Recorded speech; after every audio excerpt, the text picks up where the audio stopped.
2019 파이널 실전 모의고사 물리원. 안녕하세요. 물리하는 여자 차영입니다. 자, 이 파이널 실전 모의고사는 저와 장동호 선생님 둘이 함께 꾸미는 강좌가 되겠습니다. 제 이름이 왜 먼저 나왔을까요? 제가 장동호 선생님보다 연장자이기 때문에 그렇습니다. 자, 제가 교재와 강좌에 대한 일반적인 소개를 드리고, 그리고 후반부에 장동호 선생님께서는 특별히 여러분들께 당부하는 내용을 말씀하시겠다고 합니다. 자, 먼저 그러면 파이널 실전 모의고사에 커리큘럼이 어떻게 돼 있는지 일단은 EBS에서 준비한 수능에 관련된 커리큘럼부터 한번 살펴보도록 할게요. 수능 기초로 수능 개념, 요거 바로 전년도 수능 끝나자마자 제가 시작했던 기억이 납니다. 그래서 수능 개념을 가지고 전 등급이 필수로 들어야 되는 거죠. 그래서 개념 위주의 강좌이고요. 자, 그리고 수능 특강과 연계 교재인 수능 완성이 있습니다. 수능 특강 같은 경우에는 개념과 문제풀이가 반반 섞여 있다고 생각하시면 되고, 또 그러한 수능 특강 문제를 다 풀어볼 만한 시간이 없다라는 친구들을 위해서 내신 만점 수능 특강, 그 다음에 모평 대비 수능 특강 썸머리라고 해서 수능 특강 전체적인 문제를 다 풀이하지 않고 선별한 강좌가 있어요. 그런데 내신 만점 수능 특강은 우리 고2 친구들, 물리원을 처음 배우는 고2 친구들을 타겟으로 했기 때문에 대한민국의 물리 선생님이라면 이런 문제는 꼭 낸다라고 하는 문항 위주로 내신 만점 수능 특강을 제가 녹화를 했거든요. 그리고 모평 대비 수능 특강 썸머리는 말 그대로 모평, 그리고 수능을 위한 수능 특강이기 때문에 수능의 전형적인 유형과 그리고 참신한 유형을 골고루 섞어서 수능을 위해서 준비를 했습니다. 그렇기 때문에 똑같은 수능 특강 썸머리라고 하더라도 내신 만점보다는 모평 대비 수능 특강이 훨씬 더 수능에는 최적화되어 있고 난이도가 높은 문항들로 구성이 되어 있어요. 자, 평가원에서 수능을 출제합니다. 그러니까 우리는 연계 교재를 잘 하는 것도 중요하지만 평가원의 기출 문제를 분석하는 것도 상당히 우리한테 필요한 어떤 단계, 어떤 준비 태세가 되겠죠. 그래서 수능의 7대 함정, 그리고 기출의 미래라고 하는 강좌로 기출 문제를 분석한 강좌가 있습니다. 자, 그리고 여기까지 이제 웬만큼 뭐랄까 조금 내가 수능을 위해서 좀 어느 정도 준비가 되어 있는 상태다 하고 자신감이 붙을 때쯤 이제 마무리 겸 조금 더 다양한 문제풀이 경험을 위해서 수능 완성, 그리고 바로 지금 저와 장동고 선생님이 함께 꾸미는 파이널 실전 모의고사가 준비되어 있습니다.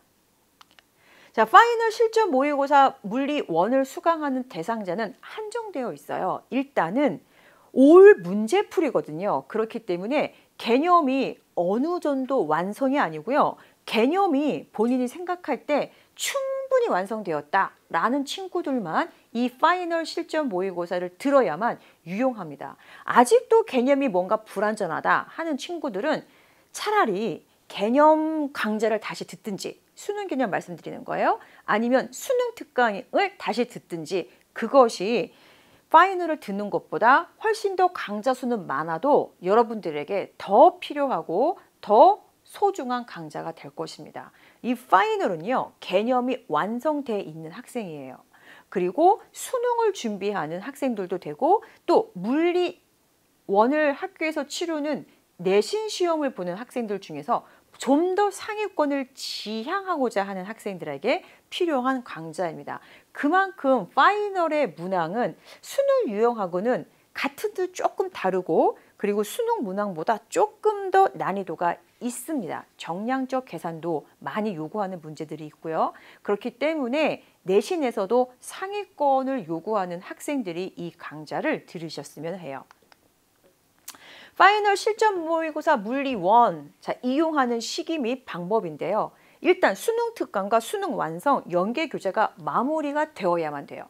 정말 중요한 건 연계 교재거든요. 파이널은 연계 교재가 아니에요. 그러니까 정말 시간이 별로 없다. 그러면 제가 파이널 강좌를 하고 있지만 파이널보다는 수능 특강, 수능 완성을 한 번 더 보시는 것이 더 효과적이에요. 그런데 나는 수능 특강, 수능 완성도 너무 많이 풀어서 이제 문제를 외울 지경이야. 좀 더 참신한 문항이 필요해. 그런 친구들한테 파이널이 유용해요. 그리고 평가원에서 출제했던 기출문제도 다 마무리를 먼저 하세요. 정말 중요한 건 연계교재와 기출문제예요. 그것들이 다 완벽하게 된 상황에서 조금 더 참신한 상황의 문제의 경험을 파이널이 제공하고 있는 겁니다. 자, 파이널은요, 우리 수능처럼 똑같이 20문항 실전 모의고사 형태를 하고 있어요. 그렇기 때문에 30분이라는 시간을 재고 여러분들이 20문제를 풀어보는 훈련을 미리 하시는 것도 참 좋습니다. 사실 30분 조금 넘을 거예요, 처음에는. 그래도 어떻게 해요, 여러분? 계속 연습을 하는 거죠. 그래서 어느 순간에는 보기, 기억, 니은, 디귿 중에 기억, 니은이 답이 아니에요. 그러면 디귿만 답이겠죠. 그렇게 해서 답을 빨리빨리 고르고 넘어가는 요령도 이젠 여러분들이 생기셔야 돼요. 그러기 위해서는 기억, 니은이 확실히 옳은 문장이 아니라는 것을 여러분들이 결정을 해야만 디귿번이 이제 답이구나가 결정이 되겠죠. 그런 만큼 개념 자체가 확실해야만 된다는 것이 파이널에서도 전제 조건입니다. 자, 연계교재 및 평가원 출제문항 외에 다양한 문제 상황, 그리고 여러분들이 문제를 풀어보시면 알겠지만 당황할 만큼 참신한 문제들이 많이 있습니다. 수능 보기 전에 연습의 기회라고 생각하시면 되겠어요. 자, 교재는 20문항 모의고사 총 6편으로 되어 있고요. 강좌는 1회 모의고사당 1강, 시간은 80분이 되겠습니다. 그런데 제가 강의를 찍어 보니까 80분도 빠듯하더라고요. 자, 1강부터 4강까지는 우리 장동호 선생님이, 그리고 5강부터 9강까지는 여러분들 저와 함께 하겠습니다. 자, 그러면 저와 장동호 선생님과 함께하는 파이널 실전 모의고사를 대하는 마음가짐이 있어야 돼요. 이제 시간이 많이 있질 않아요. 그냥 여러분들이 공부해야지 이렇게 할 때가 아니에요. 자, 그러면 어떠한 결연한 마음을 갖고 해야 되느냐? 이젠 더 이상 물러설 곳이 없어요. 가던 길로 관성처럼 쭉 가야만 합니다. 무엇이든 무조건 하십시오. 이제 이유를 생각하시면 안 됩니다. 될까 말까? 이것도 안 돼요. 그냥 가는 겁니다. 30분 내에 문제를 이해해서 풀 시간 없습니다. 그래서 제가 항상 제 강좌에서 여러분들께 강조했죠. 이해는 사전에 하는 거예요. 실전에서는요, 이해했던 문제풀이 방법 외우라고 했어요. 외워서 푸는 겁니다. 이해는 사전에, 실전에서는 외운 것 기계적으로 풀이하는 문제풀이 기계가 되셔야만 돼요. 실제로 학문을 할 때는 기계가 되면 안 되는데, 우리 학문이 아니고 여러분들 점수를 따기 위한 수능 시험을 보는 거예요. 이해는 사전에, 실전에서는 기계적으로 암기해서 문제를 풀어야만 합니다. 자, 그리고 지금 본 문제, 어머, 나 이 문제 풀었어, 기뻐. 그럼 끝이에요. 여러분들이 풀었던 그 과정도, 지식도 휘발됩니다. 어떻게 해야 돼요? 나 이 문제 수능까지 죽어도 기억할 거야 라는 의지를 갖고 있어야만 여러분들이 지금 본 문제가 수능 시험장에까지도 기억이 지속될 수 있습니다. 자신감을 가져라라고 얘기하잖아요. 자신감은 내가 갖겠다 해서 가져지는 게 아니에요. 무수히 많은, 지겨울 만큼, 토가 나올 만큼의 무수한 연습량이 필요한 것이 자신감입니다.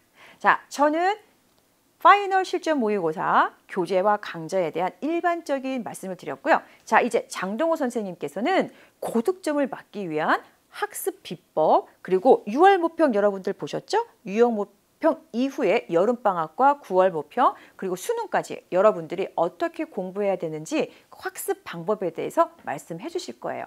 장동호 선생님, 나와주세요. 안녕하세요. 캡틴을 꿈꾸는 선생 장동호입니다.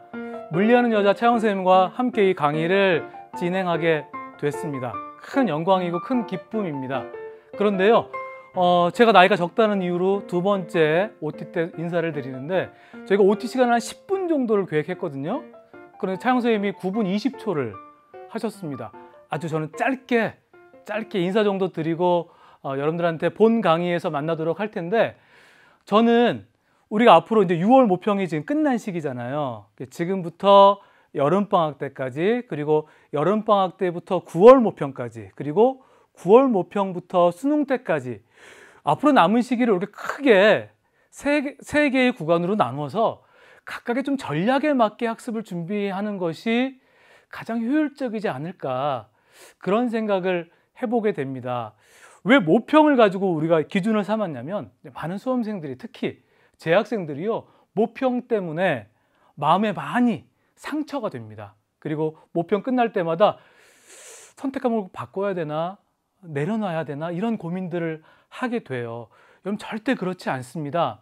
이 시험을 통해서 좀 아픔도 있어요. 그렇죠? 우리 부족한 부분들이 마구마구 막 드러나요.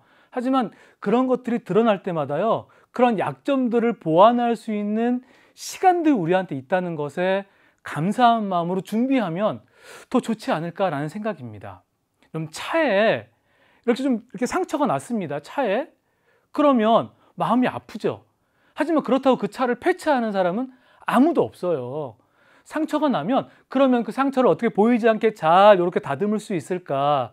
그리고 앞으로 또 그런 상처나 이런 것들이 나지 않게 어떻게 잘 운전하고 나아갈까? 이런 것들 고민하면 되거든요. 이런 모평을 보는 이유, 학평을 보는 이유, 그렇습니다.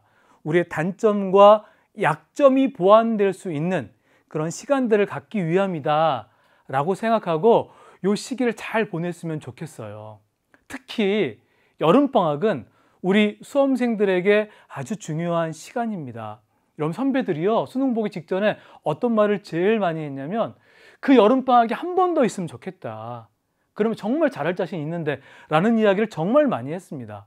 그러니까 여러분들 지금 앞으로 우리에게 남아있는 시간들이 나에게 어떤 의미가 있는지, 시기별로 어떻게 내가 준비해 나가는 것이 정말 나만의 가장 최적화된 준비 방법인지를 여러분들이 잘 고민하셔야 돼요. 고민하고 생각하면 결국 그것대로 될 것이라고 저는 믿습니다. 왜냐하면요, 여러분들은 정말 생각보다 강하거든요. 지금까지요, 이렇게 잘 견뎌오고 이 시기를 보내고 있는 여러분들은 생각하는 것보다 훨씬 강합니다.